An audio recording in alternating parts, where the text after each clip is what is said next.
Blood trickles down Marcus Jackson's face as he stares at the police officer writhing on the ground. The courthouse steps fall silent. His father's voice cuts through the chaos. "Son, run!" But Marcus stands firm, badge gleaming in his hand. Everything had led to this moment. Before we dive into this powerful story of injustice and a father's unstoppable love, let me know where you're watching from in the comments below. If you're ready to witness how an ordinary teen's life changes forever when faced with brutal racism, hit that like button and subscribe to never miss stories that matter. Now, let's rewind to see how Marcus Jackson's ordinary day turned into a nightmare that would shake an entire city to its core. The afternoon sun beat down on Marcus Jackson's back as he rounded the final curve of Westridge High's track. Sweat glistened on his dark skin, his powerful legs carrying him forward with the same determination that had made him the school's star athlete. Coach Williams nodded approvingly as Marcus crossed the finish line, stopwatch clicking. 2 seconds faster than yesterday, Jackson. Keep this up and that state championship is yours. Marcus grinned, wiping his brow with the back of his hand.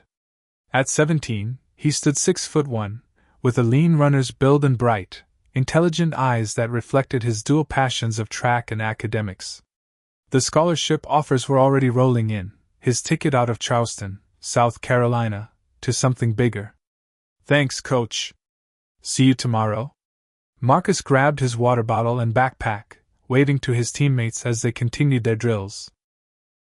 His mind drifted to the physics test he needed to study for, mentally mapping the shortest route home through Oakwood Heights. The affluent neighborhood wasn't exactly welcoming to people who looked like him, but it cut 15 minutes off his commute, and his mom expected him home to help with dinner. The late afternoon air was heavy with humidity, as Marcus jogged at an easy pace through the tree-lined streets of Oakwood Heights. The colonial-style homes with their manicured lawns seemed to watch him suspiciously, but he kept his eyes forward, focused on his rhythm. The familiar rumble of an engine behind him barely registered until it slowed to match his pace. A police cruiser crawled alongside him, close enough that Marcus could feel the air conditioning leaking from the partially opened window. His stomach tightened, but he maintained his pace, pretending not to notice. The cruiser accelerated slightly, cutting in front of him and stopping. 2 officers emerged, one older with close-cropped gray hair and deep-set eyes, the other younger, with a nervous energy about him. The older officer's nameplate read, "Dawson." "Hold up there, boy," Officer Dawson called out, hand resting casually on his holster. "Were you heading in such a hurry?" Marcus stopped, careful to keep his hands visible, the lessons his mother had drilled into him since childhood automatically kicking in. "Just heading home from track practice, sir." Dawson circled him slowly, eyes narrowed. "You don't live around here. What are you really doing in this neighborhood?" His tone made it clear what he was implying. "I'm taking a shortcut home, sir. I run this way most days after practice." The younger officer, Thompson according to his nameplate, stood back, watching uncomfortably but saying nothing. "Got some ID on you?" Dawson demanded, moving closer, invading Marcus's personal space. The smell of coffee and cigarettes washed over him. "I'm 17, sir." "I have my school ID." Marcus spoke calmly, though his heart hammered against his ribs. "You match the description of someone we're looking for. Turn around, hands on the wall." Marcus felt his throat tighten. "Sir, I didn't do anything wrong. I'm just trying to get home." Dawson's expression hardened. "You questioning me, boy?" "I said turn around." Marcus slowly reached for his phone in his pocket. "Can I call my mom?" "She can verify." He never finished the sentence. Dawson moved with surprising speed for his bulk, grabbing Marcus's wrist and twisting it painfully behind his back. "He's reaching!" Dawson shouted, though it was clearly a phone in Marcus's hand. Before Marcus could protest, he was slammed face first onto the sidewalk, Dawson's knee pressing into his neck. Pain exploded across his face as it hit the concrete. "I can't breathe," Marcus gasped, tasting blood from his split lip. The weight on his neck only increased. "Please." Around them, a small crowd had gathered. Several neighbors had their phones out, recording the scene. Through tear-blurred vision, Marcus could see the red lights of phones capturing his humiliation. Officer Thompson shifted uncomfortably. "Dawson, he's just a kid. Maybe we should, shut it, rookie," Dawson growled, handcuffing Marcus roughly. "This is how we handle troublemakers around here." Blood dripped from Marcus's nose onto the pristine sidewalk as Dawson yanked him to his feet. An elderly white woman stepped forward from her yard across the street. "Officer, that young man runs by here almost every day after school. He's never caused any trouble." Mrs. Eleanor Wilson, whose garden Marcus always admired, approached cautiously. "He's on the track team at Westridge. I've seen him wearing their uniform." Dawson's jaw tightened, but with so many witnesses and cameras, he reluctantly loosened his grip on Marcus's arm. "We've had reports of suspicious activity," he muttered, though no such reports had come through dispatch that day. After checking Marcus's school ID, Dawson removed the handcuffs, shoving them back onto his belt. "You'd better watch yourself," he warned, leaning in close so only Marcus could hear. "Next time, there might not be anyone around to save you." As the police cruiser pulled away, Marcus stood shakily, blood dripping from his nose and mouth, his school backpack covered in dirt. Mrs. Wilson offered him tissues from her pocket. "Are you all right, dear? Should I call someone?" Marcus thanked her quietly but declined. He didn't want his mother to have to leave work early. With as much dignity as he could muster, he gathered his belongings and continued his walk home, each step heavier than the last. The weight of what had just happened pressed down on him like Dawson's knee had minutes before. It wasn't the first time he'd been profiled, but never had it escalated so quickly to violence. By the time he reached his modest home in the River Park neighborhood, Marcus had managed to clean most of the blood from his face, but there was no hiding the swelling or the tear in his track uniform. Tanya Jackson knew something was wrong the moment her son walked through the door. In 17 years of raising Marcus alone, she developed a sixth sense for trouble. "Marcus?" Her voice caught in her throat as she took in his swollen face, the dried blood crusting his nostrils, the dirt on his usually immaculate track uniform. She rushed to him, hands trembling as they hovered over his injuries. "Baby, what happened?" Marcus tried to smile, but his split lip made it more of a grimace. "It's nothing, Mom. Just a misunderstanding with some cops in Oakwood." But his eyes told a different story, one of humiliation and barely contained rage. Tanya guided him to the kitchen, her hospital administrator efficiency taking over as she gathered ice and antiseptic. "Tell me everything," she said, and he did, his voice flat as he recounted Dawson's aggression, the knee on his neck, the witnesses recording. With each detail, Tanya's expression darkened, her own memories of similar encounters bubbling to the surface. "We need to report this," she said finally, dabbing at the cut on his cheekbone. Marcus shook his head. "And then what? You know how this goes. It'll be my word against his. He'll say I was resisting, being aggressive. There were recordings, witnesses," Tanya insisted, though uncertainty clouded her voice. Their conversation was interrupted by Marcus's phone buzzing repeatedly. Messages poured in from classmates, links to social media posts. Someone had uploaded video of the incident, and it was spreading rapidly through their community. Within hours, local news had picked up the story, though the churn beneath the grainy footage read, "Alleged police confrontation with local teen," rather than what it was, an assault. The police department issued a statement almost immediately. The officer involved was responding to reports of suspicious activity in the area. The young man in question was uncooperative and made sudden movements that required standard restraint procedures. No mention of Marcus's bloody face, or that he'd been simply running home from track practice. Standard restraint procedures, Tanya repeated bitterly as they watched the news together. Is that what they call kneeling on a child's neck now? The school principal called that evening, his concerns seemingly more focused on the school's reputation than Marcus's well-being. "I hope this doesn't affect your performance at state championships," he said awkwardly. "The college scouts will still be attending." Marcus said all the right things, But after hanging up, he stared blankly at the wall. He didn't even ask if I was okay. The night brought fitful sleep and morning brought reporters on their doorstep, which Tanya shooed away before leaving for her shift at Charleston Memorial Hospital. Marcus stayed home, his face too swollen for school.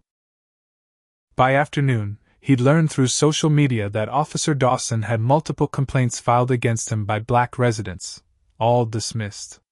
None of this surprised him, but the knowledge settled in his stomach like lead. What did surprise him was seeing Dawson's police cruiser drive slowly past their house that evening, and again the next morning. "He's trying to intimidate us," Tanya said, closing the blinds. "Don't let him." But the calls started soon after, anonymous voices warning them to drop it if they knew what was good for them. Marcus returned to school and track practice, but something had changed. The easy rhythm of his running was disrupted by flashbacks. The knee on his neck, the taste of blood, the helplessness. Coach Williams noticed. "Your time is off, Jackson. Focus." But focus was elusive when every police car made his heart race, when some teachers now regarded him with subtle suspicion, as if he must have done something to provoke the incident. A few white students avoided him in the hallways, while others expressed awkward sympathy that felt almost as bad. Then came the night when Dawson's cruiser didn't just drive by, it stopped, parked across the street, headlights illuminating their living room through the blinds for 20 long minutes before finally pulling away. Tanya's hands shook as she made dinner that night. After Marcus went to bed, she sat at the kitchen table for hours, staring at her phone, at a number she hadn't called in 8 years. The next morning, her decision was made. While Marcus was in the shower, she dialed, half hoping it would go to voicemail. It didn't. "Tanya?" The deep voice on the other end sounded surprised, wary. "It's been a long time." "Isaiah," she said, her voice stronger than she felt. "It's Marcus. He needs you. We need you." There was a long pause, filled with 8 years of absence, of birthdays and graduations missed, of anger and hurt. "Tell me," Isaiah Jackson said finally, and Tanya did, every detail spilling out in a torrent of fear and fury. When she finished, the silence stretched so long she thought he might have hung up. Then, "Send me the video. I'll be there tomorrow."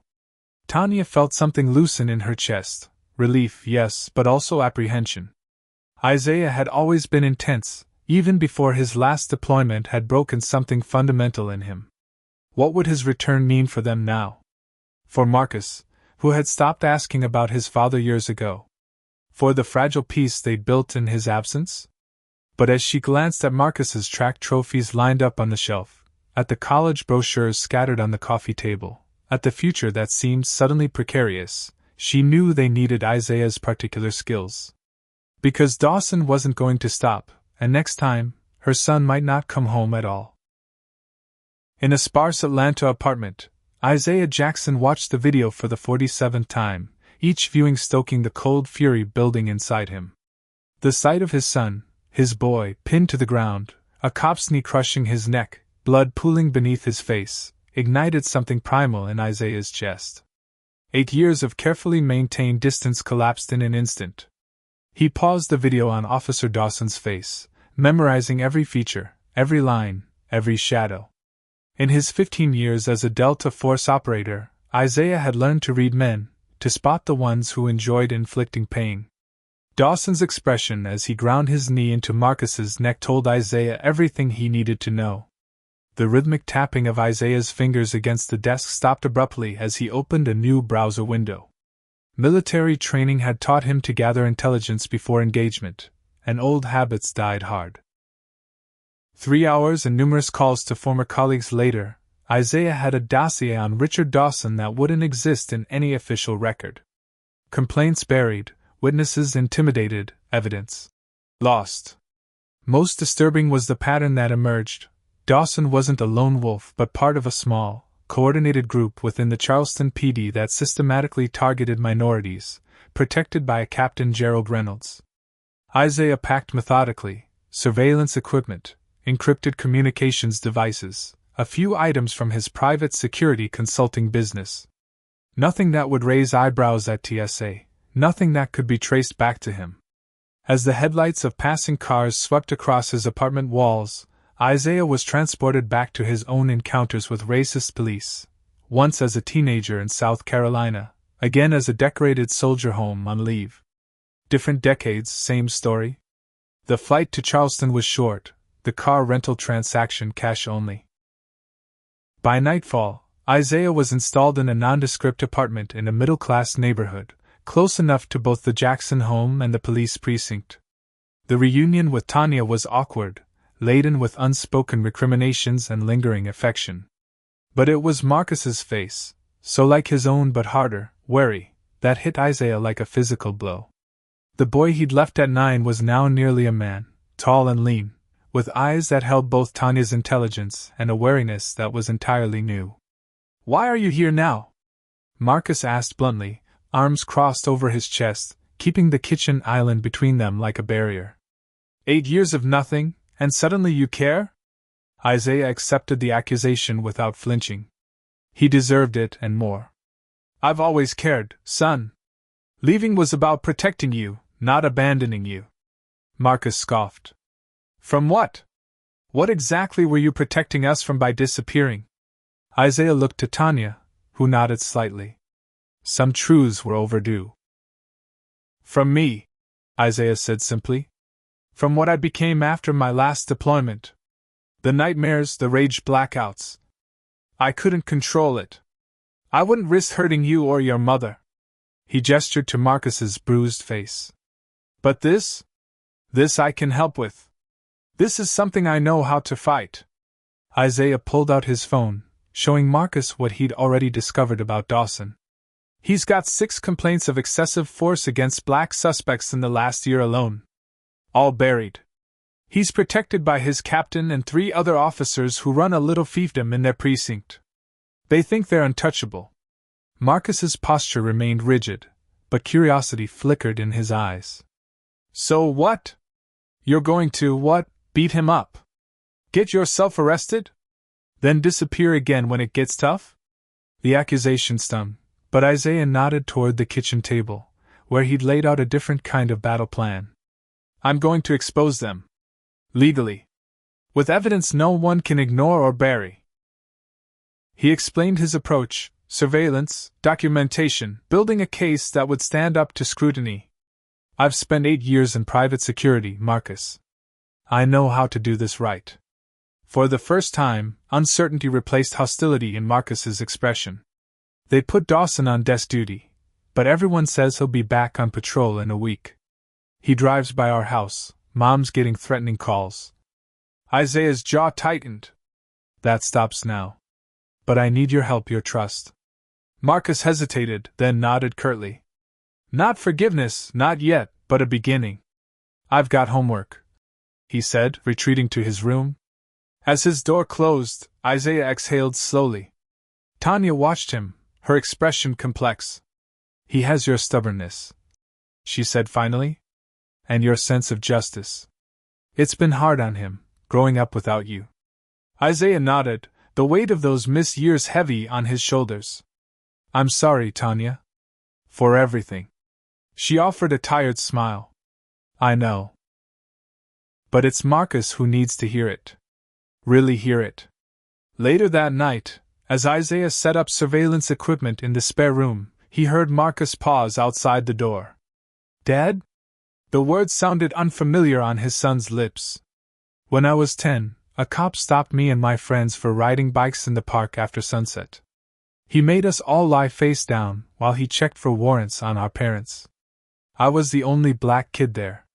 He only ran my name. Did that ever happen to you?" Isaiah set down his equipment, meeting his son's eyes. "More times than I can count.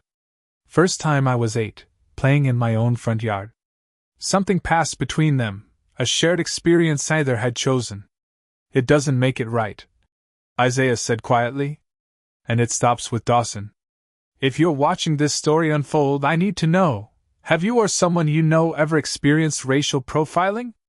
Comment number 1 if you've faced discrimination from those sworn to protect."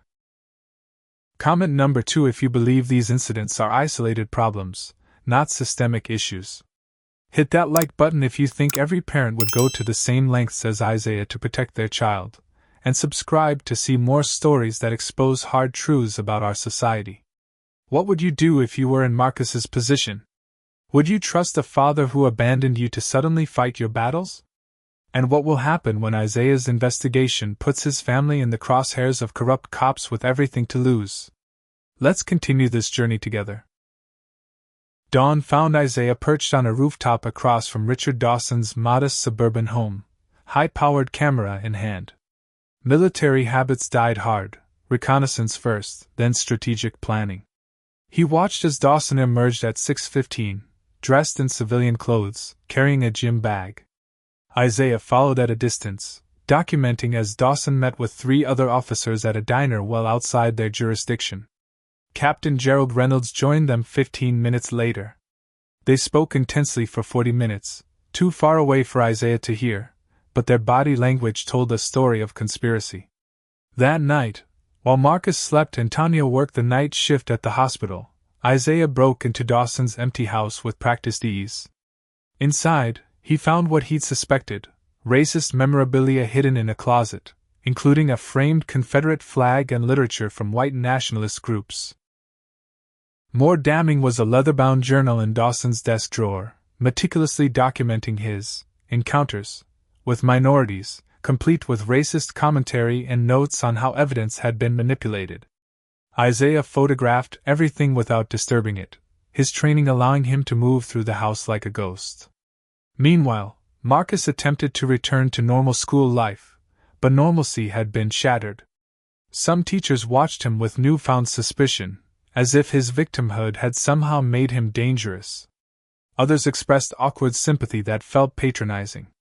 His white track teammate Josh Brennan, however, surprised him by sitting with him at lunch when others kept their distance. "What they did to you was messed up," Josh said simply. "My dad's a defense attorney. He says Officer Dawson has a reputation."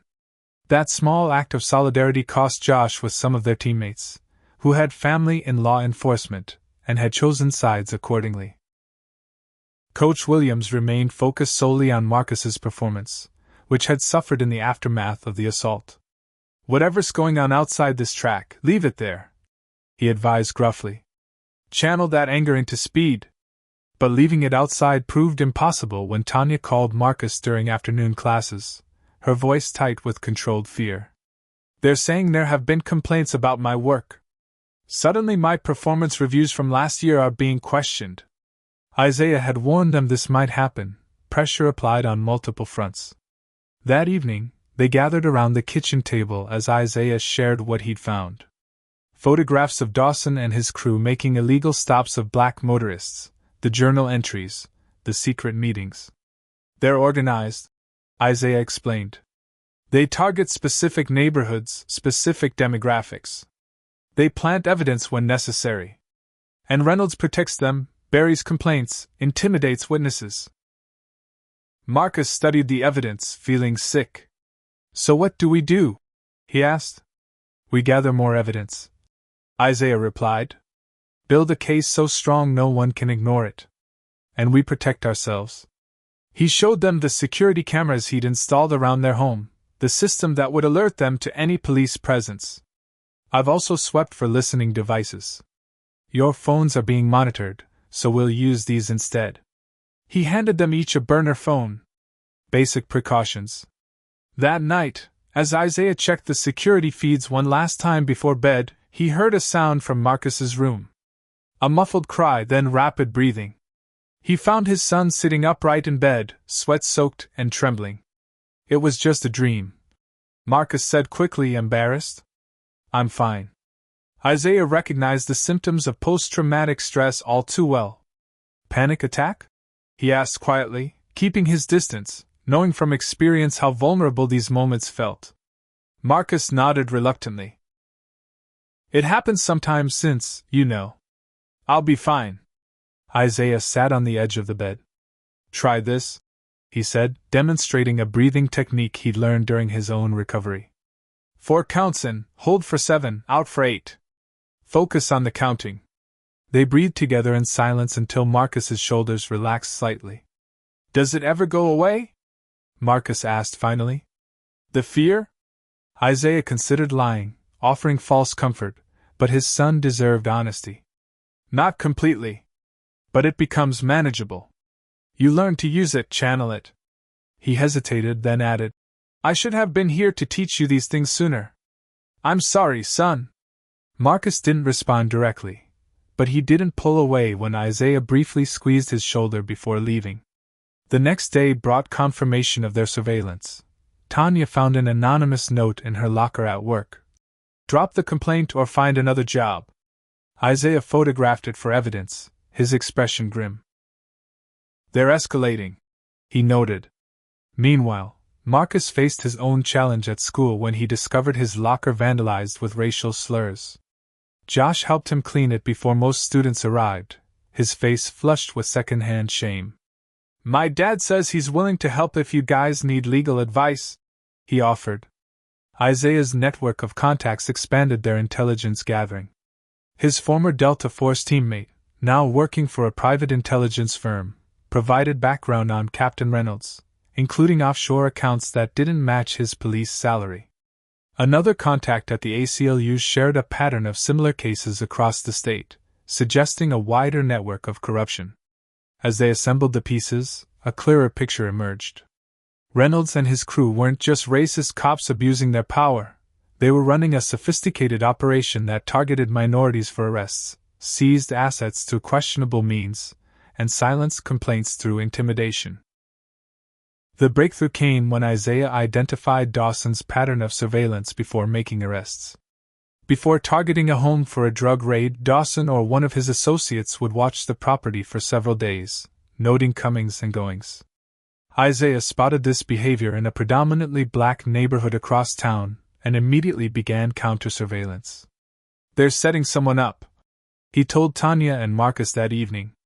We need to warn them, and we need to document everything. As Isaiah's investigation deepened, so did Marcus's cautious reconnection with his father. Small moments, Isaiah helping with physics homework, sharing stories of his own high school track days, teaching Marcus defensive driving techniques, began building bridges across the 8-year chasm. Yet Marcus maintained an emotional distance, afraid to fully trust the father who had once disappeared. What happens after? He asked one evening as they reviewed surveillance footage. After Dawson and Reynolds are exposed, do you just leave again? Isaiah looked up, caught off guard by the directness of the question. That depends, he said carefully, on whether you and your mother want me to stay. For the first time, Marcus held his father's gaze without hostility. I guess we'll see, he said. The statement wasn't forgiveness, but it was an opening, a possibility that hadn't existed when Isaiah first arrived. Meanwhile, Dawson returned to active patrol duty exactly as predicted, immediately resuming his targeting of black residents. And now, with the Jacksons firmly in his sights, the danger was escalating by the day. Use it, Coach Williams instructed as Marcus faltered on his third lap, memories of Dawson's knee on his neck momentarily paralyzing him. Whatever's eating at you, use it. Channel it into your legs. Marcus nodded, drawing a deep breath, visualizing the anger as fuel rather than an obstacle. His next lap shaved 3 seconds off his time. Coach Williams nodded in approval. That's what I'm talking about. The state qualifiers are next week. Show them what you're made of. And Marcus did. Despite everything, the nightmares, the whispers at school, Dawson's cruiser still occasionally driving past their home, he ran the qualifying race with a focus and determination that surprised even himself. His time was the best in the region, drawing attention from local sports reporters and college scouts who had been watching his progress. The spotlight made him nervous. More visibility meant more vulnerability. But Isaiah had taught him to use that too. Let them watch, his father had advised. The more public your success, the harder it is for them to touch you without consequences. Unfortunately, Dawson seemed determined to test that theory. His return to active duty had been marked by an immediate resumption of his targeting of black residents. traffic stops for minor infractions, aggressive questioning of black pedestrians, late night, wellness checks, at homes in predominantly minority neighborhoods, all documented meticulously by Isaiah's growing surveillance network. "He's getting bolder," Isaiah noted grimly as they reviewed footage of Dawson harassing an elderly black couple for suspicious behavior as they unloaded groceries from their car. Reynolds must be feeling the pressure from somewhere. What Isaiah hadn't anticipated was how quickly that pressure would transfer to Marcus. The incident occurred after school, when Josh offered Marcus a ride home following track practice. They were barely 2 blocks from campus when Dawson's cruiser appeared behind them, lights flashing. "Keep your hands visible," Marcus instructed tensely as Josh pulled over. "Don't make any sudden movements." Josh's hands tightened on the steering wheel, his knuckles white. "Is this because of—" "Yes," Marcus confirmed. "Just stay calm." Dawson approached with deliberate slowness, hand resting on his holstered weapon. His expression changed subtly when he recognized Marcus in the passenger seat. Well, Mr. Jackson? Making new friends?" His tone made the innocent question sound like an accusation. "License and registration," he barked at Josh, who complied with trembling hands. "Do you know why I pulled you over?" "No, sir," Josh answered respectfully. "I was going the speed limit and signaled all my turns." Dawson's smile didn't reach his eyes. "Taillights out? Step out of the vehicle, both of you." Marcus felt his chest tighten but kept his expression neutral as they complied. As Dawson made them stand against the car, Josh managed to activate the voice recording app on his phone, sliding it partially under the seat where it wouldn't be noticed. The routine stop quickly escalated as Dawson claimed to smell marijuana and insisted on searching the vehicle. His questioning grew increasingly aggressive, focusing particularly on Marcus, making veiled references to his troublemaking. "I hear you've been telling tales about our last encounter," Dawson said, invading Marcus's personal space. "Making me out to be some kind of racist." Marcus remained silent, eyes forward, exactly as Isaiah had coached him. The tension ratcheted higher as Dawson became frustrated by Marcus's non-response. He was reaching for his handcuffs when another vehicle pulled up behind the police cruiser. Isaiah stepped out, his movements casual but his eyes alert, assessing. "Everything all right here, officer?" he asked, his voice pleasant but carrying an unmistakable edge. Dawson straightened, immediately wary. "This is a police matter, sir. I'll need you to return to your vehicle." Isaiah smiled, the expression never reaching his eyes. "I'm just here to pick up my son, Officer Dawson." His mother was concerned when he didn't arrive home on time. The deliberate use of Dawson's name, without introduction, was a calculated move that wasn't lost on the officer. His eyes narrowed as he connected the dots. "You're Jackson's father." It wasn't a question. "Isaiah Jackson," he confirmed, extending a hand that Dawson pointedly ignored. "I believe you've already met my son under rather unfortunate circumstances." The air between them crackled with unspoken threats. Dawson's hand drifted toward his weapon, but Isaiah's calm demeanor never wavered. "Unless these young men are under arrest, we'll be on our way. Their parents are expecting them." After a tense moment, Dawson stepped back. "Fix that tail light," he ordered Josh, though a quick check after he drove away confirmed all lights were working perfectly. "That was terrifying," Josh admitted as Isaiah drove them home. "Does he just get away with that?" Isaiah's expression was grim in the rearview mirror. "Not for much longer." The confrontation had consequences. The next morning, Captain Reynolds himself appeared at Isaiah's apartment door. "Mr. Jackson," he said smoothly, "I understand you've recently returned to Charleston. Catching up with family?" Isaiah matched the captain's false cordiality. "Something like that." Reynolds made a show of glancing around the sparse apartment. "Temporary accommodations?" "I go where the work takes me." Isaiah offered nothing more. Reynolds nodded thoughtfully.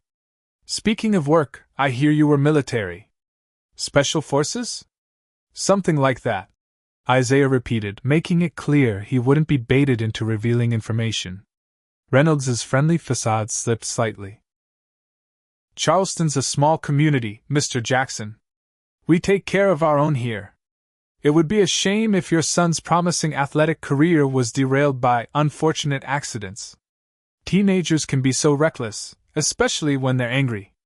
The threat, thinly veiled as concern, hung in the air between them. Isaiah's expression remained neutral, but his voice carried a deadly quiet when he finally spoke. Are you threatening my son, Captain Reynolds? Reynolds smiled. Just making conversation. Welcome back to Charleston, Mr. Jackson. Drive carefully. As the door closed behind Reynolds, Isaiah knew their investigation had been compromised. Someone had identified him, connected him to Marcus, and informed Reynolds. Their timeline had just accelerated dramatically. His concerns were confirmed when Tanya called that afternoon. She'd been terminated from her position at the hospital, ostensibly for documentation errors discovered in a random audit. The message was clear. They could reach the Jacksons from multiple angles. That evening, as they regrouped at Tanya's house, Marcus suggested they go public with what they knew. We have recordings, photos, evidence of their targeting. If we take it to the media, they'll bury it. Isaiah interrupted gently. Reynolds has connections with local media, judges, politicians. We need evidence so irrefutable that no one can ignore it, and we need to take it to someone outside their sphere of influence. He showed them a text from his FBI contact, a former military colleague now working in the Civil Rights Division. He's interested, but needs more solid proof of a pattern of constitutional violations before he can officially open a case. Marcus slammed his hand on the table in frustration. How much more proof do we need? Look at my face. Listen to these recordings. Isaiah understood his son's frustration. The system is designed to protect them, Marcus. One incident can be dismissed as a misunderstanding, a bad apple. We need to prove the barrel is rotten, that it's systematic, coordinated, and deliberate. Tanya rested her hand on Marcus's arm. Your father's right. We need to be strategic about this. The acknowledgement of Isaiah as your father, not just Isaiah, as she'd been referring to him since his return, wasn't lost on any of them. Something had shifted in their fragile family dynamic. As they continued planning, Isaiah noticed Marcus watching him with a new expression, not quite trust, not yet, but something close to respect. It was a start. But as Isaiah checked the security cameras that night, he spotted a police cruiser driving slowly past the house for the third time that evening. The escalation was continuing, and time was running out. The FBI agent's face filled Isaiah's laptop screen, his expression grave as he reviewed the evidence they'd gathered. This is compelling, Isaiah, but still circumstantial. Reynolds is smart. He's kept his hands clean while Dawson and the others do the dirty work. Special Agent Dominic Carter had served with Isaiah in Afghanistan before joining the Bureau. Their shared history meant trust, but also adherence to protocol. I need something bulletproof to justify opening an official investigation. Something they can't explain away. Isaiah nodded, understanding the reality of bureaucratic constraints. What about the pattern of evidence planting? We've documented Dawson surveilling 3 different homes before anonymous tips led to drug raids.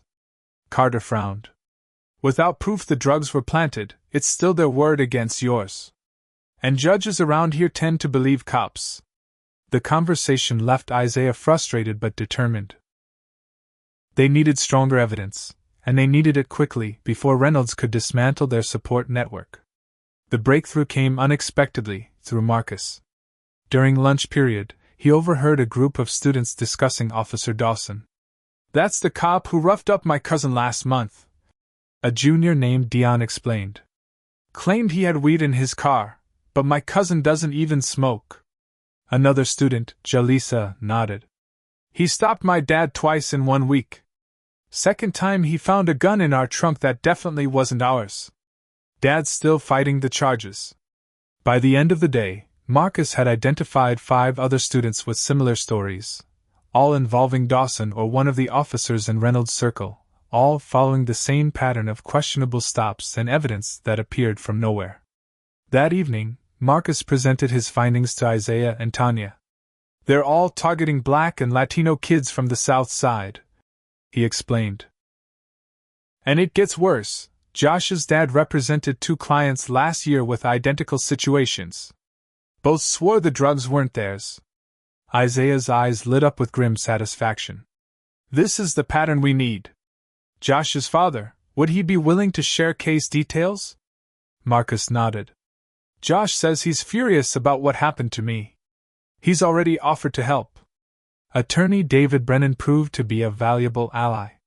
In his downtown office, he spread out case files documenting a disturbing pattern. "I've suspected something systematic for years, but couldn't prove it.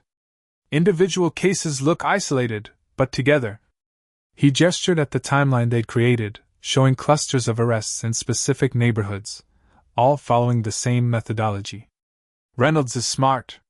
He rotates his officers, varies the charges, spreads out the arrests geographically. But when you map it all out, it's a hunting pattern," Isaiah finished, recognizing the tactical approach from his military days. Brennan nodded grimly. "Exactly. And there's something else." He pulled out a financial analysis. "Civil asset forfeiture. When they confiscate property during these arrests, cars, cash, sometimes even homes, that money goes somewhere. Not all of it makes it to the official departmental accounts." Isaiah studied the numbers, seeing the discrepancies immediately. "They're skimming.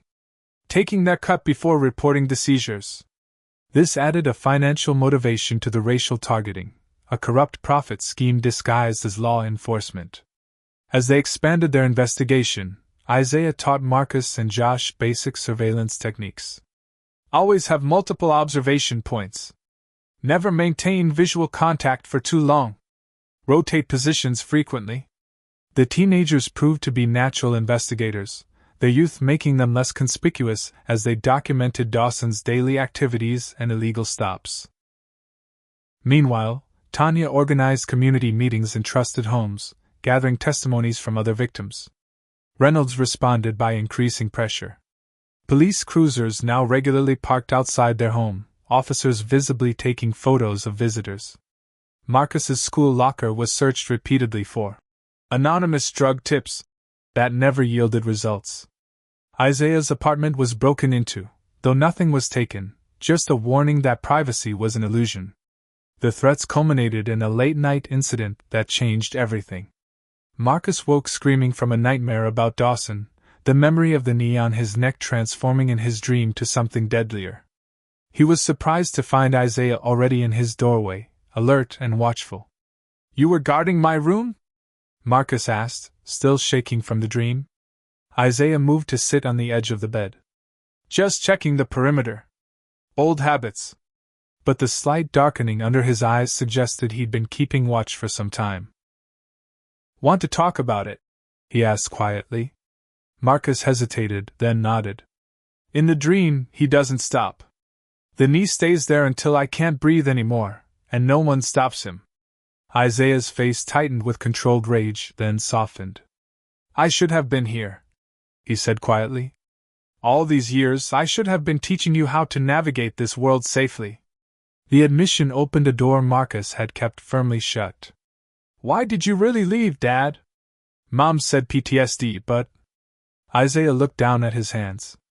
"My last mission went bad. Really bad. We lost civilians, children, because I made a call too late. After that, the nightmares started. Flashbacks so real I couldn't tell what was memory and what was happening now." He met Marcus's eyes. "I came home once and found myself holding your mother against the wall because a car backfired and I thought we were under attack. I didn't even remember doing it." Understanding dawned on Marcus's face. "You left to protect us." Isaiah nodded. "I couldn't risk hurting you or your mother. But leaving, that hurt you too. I see that now." The silence between them was different this time, not hostile, but thoughtful. "Are you better now?" Marcus finally asked. Isaiah considered the question honestly. "Better, yes. Cured, no." I learned techniques, got treatment. Found ways to channel the hypervigilance into something useful. He gestured vaguely to indicate their investigation. But I should have found a way to stay in your life, even from a distance. That's on me. Marcus absorbed this, then surprised both of them by asking, "Will you teach me?" "The techniques for handling the panic attacks, I mean." Isaiah nodded, throat tight with emotion. "Of course. First thing tomorrow." The moment was interrupted by Isaiah's phone vibrating. His expression turned serious as he read the message. "We need to move fast. My surveillance picked up Dawson and Thompson casing the Williams family home on Elm Street." Marcus recognized the name. "Elijah Williams? He's in my history class." Isaiah nodded grimly. "According to my source in dispatch, they're planning a raid tomorrow night. Anonymous tip about drug dealing." He showed Marcus the message chain. "This fits their pattern perfectly. The Williams boy is college-bound, scholarship athlete, no record. Perfect target for their intimidation scheme." Marcus's expression hardened with determination. "We have to warn them." "We will," Isaiah confirmed. "But we're also going to use this. If we can catch them planting evidence before the raid, we'd have our bulletproof case." Marcus finished, catching on quickly. Isaiah smiled with pride at his son's sharp mind. "Exactly. Time to set a trap. If you're following this story of injustice and a father's determination to protect his son, I need to hear from you. Comment number 1 if you believe our justice system needs major reform to address systemic racism. Comment number 2 if you think taking on corrupt officers is too dangerous and families like the Jacksons should focus on their own safety instead. Drop a like if you'd risk everything to protect your child from injustice, and subscribe to see more stories of courage in the face of corruption. What would you do if you were in Isaiah's position? Would you trust the system enough to go through official channels, or take matters into your own hands? And what price might the Jacksons pay for standing up against powerful enemies? The trap is set, but who will really be caught in it? Let's find out together. The Williams family kitchen was tense as Isaiah laid out his plan. Elijah's parents listened with growing alarm as he explained what Dawson and his crew were planning. "They'll come with a warrant based on an anonymous tip claiming Elijah is dealing drugs from your home," Isaiah explained. "They'll find something because they'll bring it with them. Once your son has a record, they can continue harassing him with cause, threaten his scholarship, his future." Mrs. Williams clutched her husband's hand. "But why target Elijah? He's never been in trouble." Marcus answered from his position by the window, where he was keeping watch. "Because he's like me, college-bound, good future ahead of him. They want to control our community by cutting down anyone who might rise above." Isaiah nodded grimly. "They're sending a message. Stay in your place or we'll destroy everything you've built." Mr. Williams, a postal worker who had saved for 20 years to afford their modest home in a good school district, shook with barely contained fury. "So what do we do? Run? Let them win." Isaiah placed a small device on the table. "We fight smart. With your permission, I want to place hidden cameras throughout your house. Ultra small, undetectable. They'll capture everything, including the moment they plant evidence." He outlined the full plan. The Williams family would leave as if for a normal evening out. The house would appear empty, but every room would be under surveillance. The footage would stream live to secure servers, backed up in multiple locations where Reynolds couldn't reach it. "Once we have irrefutable evidence of them planting drugs, my FBI contact can move. This won't just be your word against theirs." The Williams exchanged a long look before Mr. Williams nodded. "Do it. Whatever it takes to protect my son." While Isaiah and Josh's father worked on the legal documentation they need to protect the Williams family from immediate retaliation, Marcus helped Isaiah install the surveillance equipment. Working methodically, they placed tiny cameras in air vents, light fixtures, and smoke detectors, covering every angle while ensuring none would be easily spotted. "You're good at this," Isaiah observed as Marcus deftly wired a microphone into a table lamp. Marcus shrugged. "Physics club. We built surveillance robots last semester. Isaiah smiled, another piece of his son's life he'd missed slotting into place. Meanwhile, Tanya had organized a support network through her hospital connections and community groups.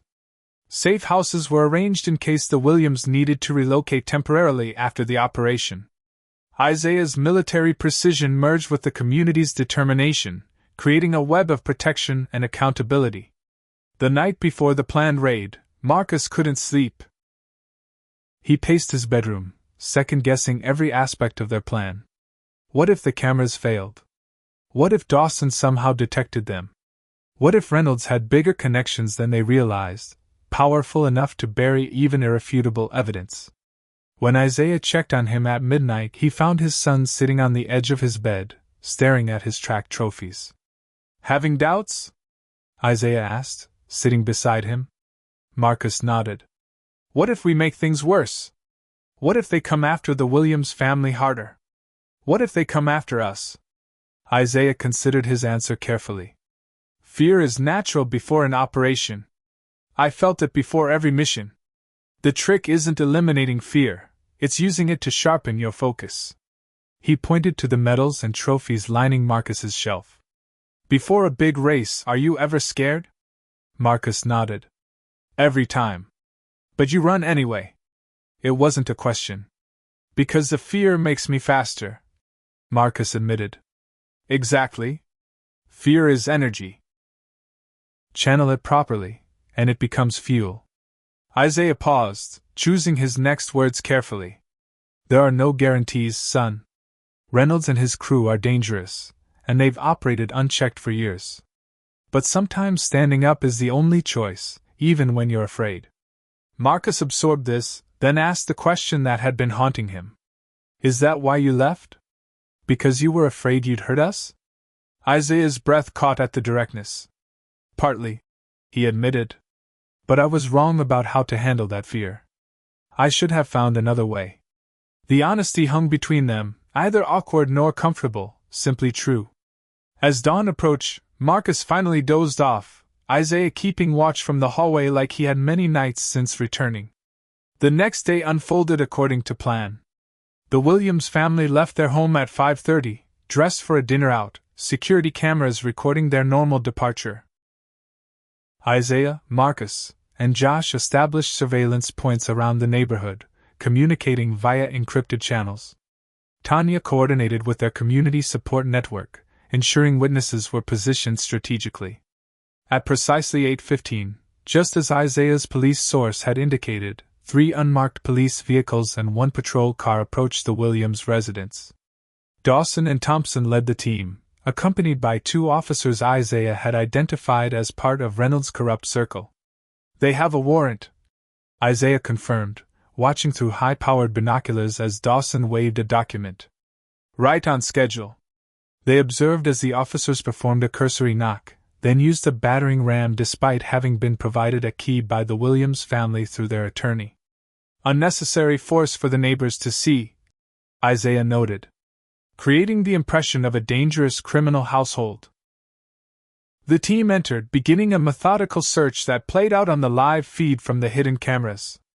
For the first 30 minutes, everything proceeded like a standard drug search, until Officer Thompson entered the master bedroom alone, carrying a small bag. The camera captured crystal-clear footage as he removed a packet of white powder from his vest and placed it inside Elijah's SAT prep book on the bedside table. 5 minutes later, Dawson discovered the planted drugs, calling the others to witness his find. Got it, Isaiah whispered, as the footage streamed to secure servers. Every second, every angle. The officers continued their search, finding 2 more stashes, both planted by Dawson himself in locations the cameras captured perfectly. After an hour, they departed with evidence bags and triumphant expressions, radioing in their successful raid. As soon as they cleared the block, Isaiah sent the footage to his FBI contact along with their attorney. Bulletproof, he confirmed to Marcus as they watched the officers drive away. There's no explaining this away. Marcus's expression was a mix of vindication and worry. What happens now? Isaiah checked his phone as messages poured in from their network. Now we move fast. Reynolds will want to control the narrative immediately. His prediction proved accurate. Within an hour, the local news reported a successful drug bust at the home of a local high school student, complete with images of the evidence bags being unloaded at the station. The Williams family, watching from a safe location, saw their son's future being systematically destroyed on live television. But within that same hour, Isaiah's FBI contact had reviewed the footage and made his decision. We're moving tonight, Agent Carter confirmed. I've got authorization for a corruption investigation. We'll need sworn statements from everyone involved. Isaiah nodded, relief washing over him. We'll be ready. As he hung up, Marcus touched his arm. Dad? What about the Williams family? The damage to their reputation has already started. Isaiah smiled grimly. That's where Phase 2 begins. While they'd been focused on Dawson planting evidence, Josh's father had been preparing legal documents, not just for the Williams family's defense, but for a massive civil rights lawsuit against the department. And Tanya had coordinated with trusted community leaders and one honest journalist to prepare a counter-narrative with the video evidence as its centerpiece. The chess pieces were all in place. But as they regrouped at Tanya's house to prepare for the FBI interviews, Isaiah's phone chimed with an alert from their security system. Police vehicles were approaching from multiple directions. They know, Isaiah said, quickly gathering their equipment. Someone tipped off Reynolds. Marcus looked to his father, fear and determination warring in his expression. What do we do? Isaiah checked the approaching vehicles on his tablet. We stand our ground. The evidence is already secure, streaming to multiple locations. They can't bury this anymore. As headlights swept across the living room windows, Isaiah placed a hand on his son's shoulder. Remember what I said about fear, Marcus. Channel it. We've got truth on our side. The doorbell rang, followed immediately by pounding. Police! Open up! Dawson's voice carried through the door, anger barely contained. Isaiah nodded to Tanya, who activated the live stream on her phone before opening the door. The confrontation they prepared for had arrived, but not on the timeline they'd expected. The game had changed, and the next few minutes would determine everything. Tanya opened the door with the confidence of a woman who knew her rights, her phone live streaming everything to hundreds of community members and several attorneys. Officers, she greeted them calmly. How can I help you this evening?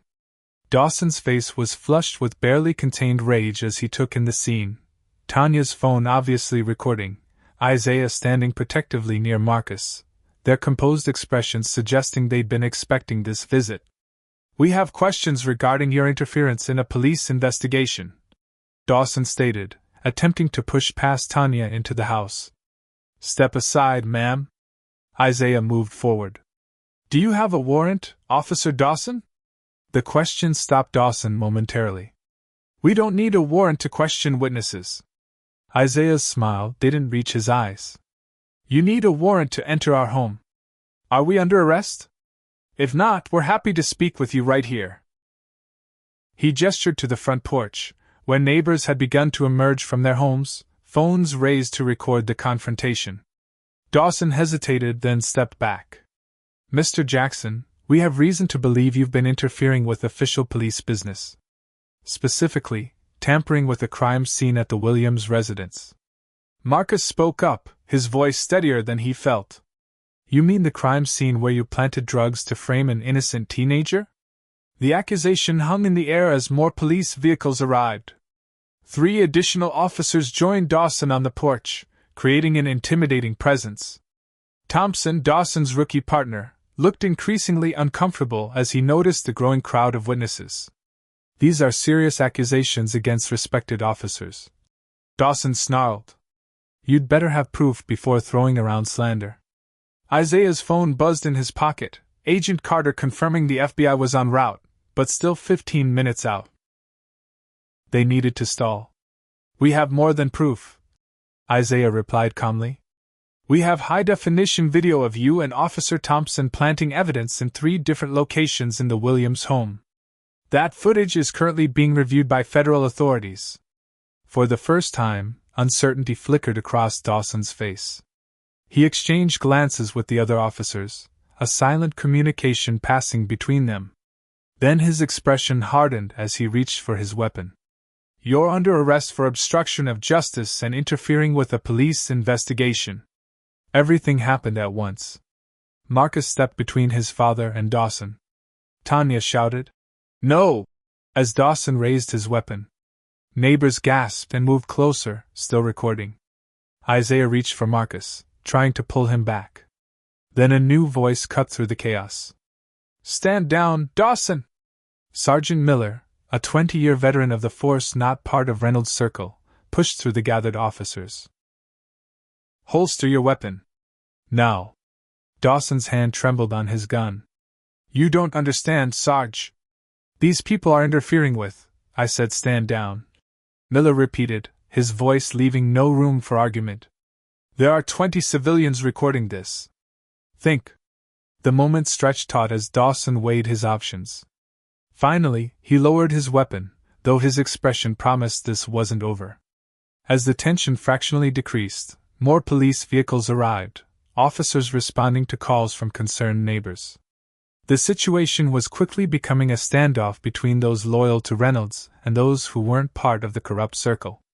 Sergeant Miller turned to the Jacksons. "What's this about planted evidence? That's a serious accusation." Isaiah nodded respectfully to Miller, whose reputation as one of the few honest senior officers was well known in the community. "We have video evidence of Officers Dawson and Thompson planting drugs during tonight's raid at the Williams residence. Multiple camera angles, unedited footage, already secured off-site." Miller's expression remained professional, but his eyes narrowed. "That's quite a claim.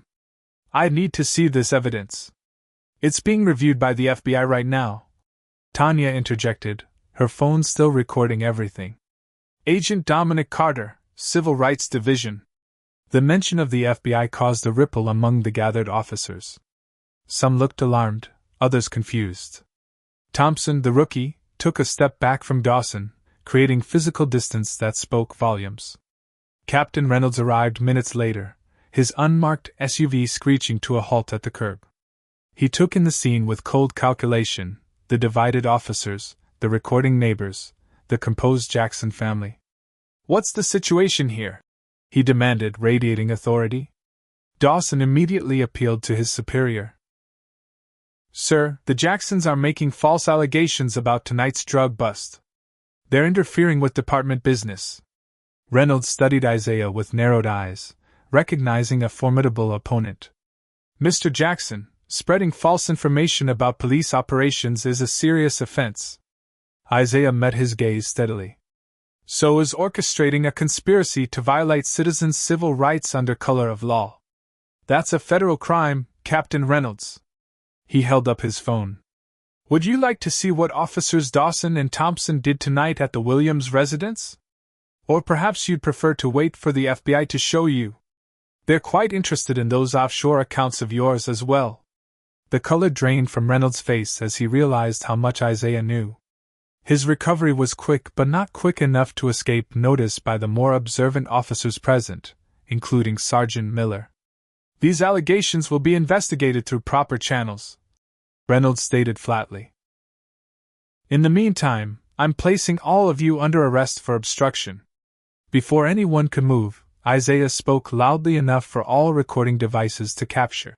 "I'm currently broadcasting this entire confrontation live to over 2,000 viewers, including several attorneys, journalists, and FBI agent Carter. The evidence of your conspiracy is secure and being reviewed by federal authorities as we speak. Any arrests now will only add witness intimidation to the charges." The strategic revelation caused immediate hesitation among the officers not directly involved in Reynolds' corruption. No one wanted to be caught on the wrong side of a federal investigation. As Reynolds and Dawson exchanged increasingly desperate looks, two unmarked vehicles turned onto the street, driving slowly through the gathered crowd. Agent Carter emerged from the first, accompanied by 3 other agents. His expression was grim as he approached the standoff. "Captain Reynolds," he greeted formally. I'm Special Agent Dominic Carter, FBI. We need to have a conversation about some very concerning evidence that's come to our attention. Reynolds attempted to maintain his authority. This is a local police matter, Agent Carter. We have jurisdiction here. Carter was unmoved. Not when it involves systematic civil rights violations, evidence tampering, and possible RICO violations. I have authorization from the U.S. Attorney's Office to open a full investigation. He turned to address the gathered officers. Anyone not directly involved in this situation should return to normal duties. This is now a federal matter. The standoff had reached its tipping point. Several officers immediately backed away, returning to their vehicles. Others, including Sergeant Miller, stayed to witness what would unfold. Dawson, seeing his protection crumbling, made a desperate move. He lunged toward Marcus. Whether to grab him as leverage or simply out of rage wasn't clear. Isaiah moved with the reflexes of his military training, intercepting Dawson before he could reach Marcus. A brief struggle ensued, ending with Dawson on the ground, Isaiah's knee carefully placed on his upper back, a deliberate mirror of what Dawson had done to Marcus weeks earlier. That's enough, Isaiah said quietly, controlling Dawson with minimal force until Agent Carter's team secured him. As Dawson was handcuffed by federal agents, the symbolism of the moment was lost on no one, especially Marcus, who watched his father restrain his attacker with controlled precision, using only the force necessary, nothing more. Reynolds, Thompson, and 2 other officers from their inner circle were also taken into custody, read their rights as neighbors continued recording. News vans began arriving, drawn by the social media buzz about the confrontation. The Williams family, watching the live stream from their safe location, wept with relief as Elijah's name was already being cleared. As the federal agents processed the scene, Isaiah finally allowed himself to exhale. He looked at Marcus, standing tall beside his mother, no longer a victim but a young man who had helped bring down a corrupt system. Their eyes met in silent understanding. This was only the beginning of justice, but it was a powerful start. The price had been high. Their privacy invaded, their safety threatened, their lives upended. But as Isaiah watched the officers who had terrorized their community being led away in handcuffs, he knew it had been worth it. Not just for Marcus, but for all the other sons and daughters who deserved to run home from practice without fear. 3 months after the dramatic arrests on their front lawn, Marcus stood at the starting line of the state championship track meet, his mind clear for the first time in months. The weeks following the confrontation had been a whirlwind of depositions, interviews, and legal proceedings as the full extent of Reynolds' corruption was exposed. The FBI investigation had uncovered far more than even Isaiah had suspected, a network spanning multiple precincts, with tentacles reaching into the prosecutor's office and local judiciary. 17 officers eventually faced charges, from evidence tampering to civil rights violations to racketeering. The systematic targeting of black residents had been documented in excruciating detail, with dozens of victims coming forward once they realized they would finally be believed. In the stands, Marcus spotted his parents sitting together, not touching, but comfortable in each other's presence in a way that would have seemed impossible months ago. Isaiah had kept his promise, remaining in Charleston even after the immediate danger passed. He'd found work as a security consultant for a civil rights organization, using his skills to help other communities document and address police misconduct. The starter called for runners to take their positions. Marcus settled into his blocks, feeling the familiar surge of adrenaline, but now untainted by the paralyzing fear that had plagued him since Dawson's attack. As the starting pistol fired, he exploded forward, channeling months of pain and triumph into pure speed. The race became a blur of sensation, the rhythm of his breathing, the power in his legs, the singular focus that had made him a champion. When he crossed the finish line in first place, setting a new state record, the roar of the crowd washed over him like a wave. His teammates rushed to congratulate him, Josh among the first to reach him with a victorious embrace. In the aftermath of the investigation, their friendship had deepened through shared purpose and mutual respect. Later, as the gold medal was placed around his neck, Marcus searched the crowd again, finding his father watching with undisguised pride. They had come so far from the estranged pair they'd been just months ago. The healing wasn't complete. 8 years of absence couldn't be erased in 3 months. But they were building something new, something honest. The wounds inflicted by Dawson's knee on his neck would always be part of Marcus's story, but no longer defined his future. The courthouse steps were crowded the following Tuesday as Dawson and Reynolds faced their arraignment. Media from across the country had descended on Charleston, drawn by the explosive evidence and the broader implications for policing nationwide. Marcus stood between his parents, watching as the men who had terrorized their community were led inside in handcuffs. "You okay?" Isaiah asked quietly, noting his son's intense focus on the proceedings. Marcus nodded. Better than okay. The case had become a rallying point for police reform advocates nationwide. Josh's father, Attorney Brennan, now represented 37 families in a class-action lawsuit against the department, while Tanya had emerged as a powerful community organizer, coordinating support services for those who had been victimized. The Williams family had been fully exonerated, with Elijah receiving scholarship offers from universities eager to demonstrate their commitment to justice. The police department itself was undergoing a painful but necessary transformation.